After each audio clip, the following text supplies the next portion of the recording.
그만큼 이건 미국 사람들도 실수를 되게 많이 한다는 얘기예요. 실수를 많이 하니까 일단 뭐 IRS에 전화하고 뭐 하려면 귀찮잖아요. 아, 나 이미 냈는데 이건 뭐지?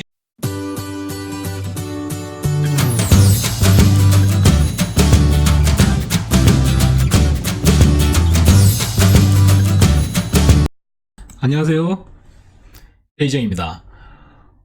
이제 네 번째 시간인 추가재산세에 대해서 설명을 드리겠습니다.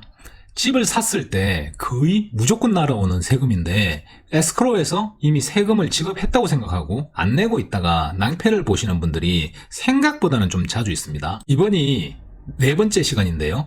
첫 번째는 재산세가 어떻게 매겨지는지, 두 번째 시간에는 재산세 내는 시기가 언제쯤인지, 그리고 세 번째는 특별개발세에 대해서 설명드렸습니다. 그리고 오늘 네 번째 추가재산세에 대해서 설명을 드리겠습니다.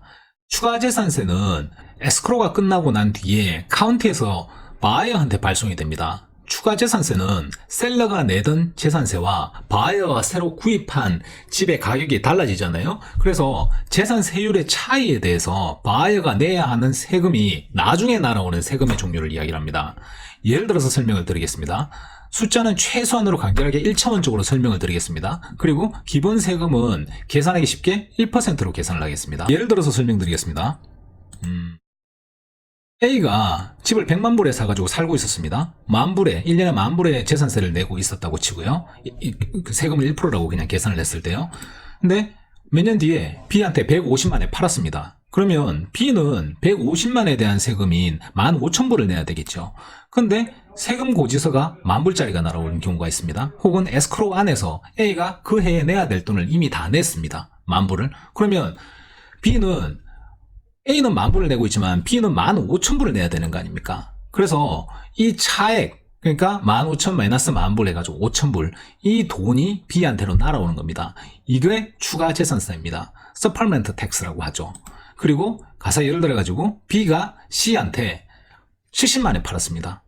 지값이 확 떨어져가지고요. 그래서 C가 내야 될 프로퍼티 텍스는 7,000불밖에 안 됩니다. 그러면 거꾸로 이렇게 B가 예를 들어서 돈을 내놨어요.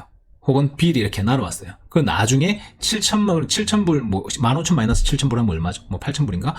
8,000불을 다시 돌려받게 되는 겁니다.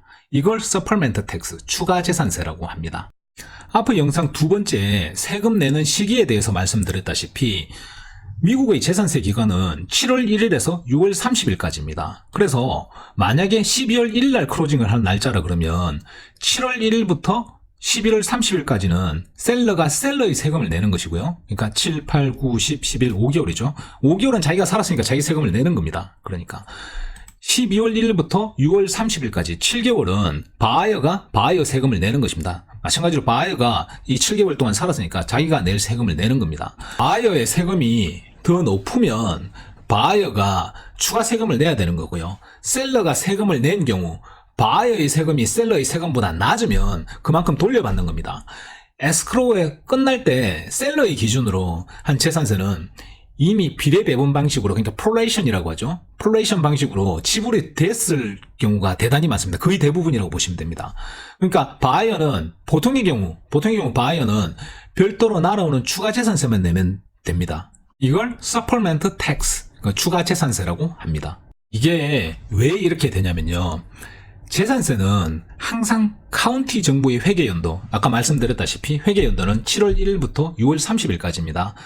재산세를 내는 거는 7월 1일에서 6월 30일 기준으로 맞춰서 돈을 내야 되잖아요. 근데 부동산 과세표는 매년 그해 1월 1일을 기준으로 해서 그해 재산세를 산정하기 때문에 카운티의 회계 연도가 시작되기 이전의 것을 기준으로 해서 그해의 재산세를 과세하게 되는 거거든요. 그러니까 1월 달에 선정을 해서 7월 달부터 과세를 하는 거예요. 그래서 추가재산세가 좀 혼돈스럽게 날아오는 겁니다. 간혹 추가 세금이나 세금 고지서가 안 오는 경우가 있습니다. 이런 경우는 미리 카운티에 알아봐서 내는 게 좋습니다. 세금 고지서가 안 날아온다고 해가지고 세금을 내야 될 의무가 없어지는 건 아닙니다. 그러니까 혹시 세금을 내지 않았고 그게 밀려서 벌금이 날아오는 경우 있지 않습니까? 그러니까 서플먼트 텍스, 이걸 사람들이 깜빡하고 나 이미 냈는데 이건 뭐지? 그냥 그 종이 가지고 있고 안 내는 경우가 많아요. 그래서 만약에 안 냈잖아요. 그 다음에 이제 벌금이 붙어가지고 날아오거든요. 그러면 카운티에 연락해서 이리 하여 서플멘트 텍스라는 이 부분에 대해서 내가 좀 잘 몰랐다. 좀 봐줘라. 그러면 보통의 경우 벌금은 이건 좀 쉽게 면제를 시켜줍니다. 그만큼 이건 미국 사람들도 실수를 되게 많이 한다는 얘기예요. 실수를 많이 하니까 이 정도 실수는 용납을 해주겠다. 그러고 좀 면제를 시켜주는 거죠.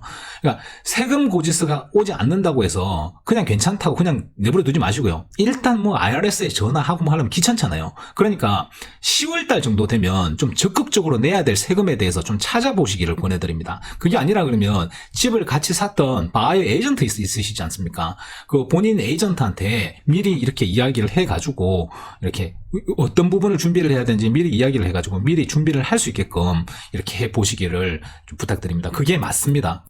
다음 시간에는 높은 재산세를 낮게 내리는 방법에 대해서 설명을 드리겠습니다. 오늘 이렇게 봐주신 분들한테 도움이 되었으면 좋겠습니다. 감사합니다.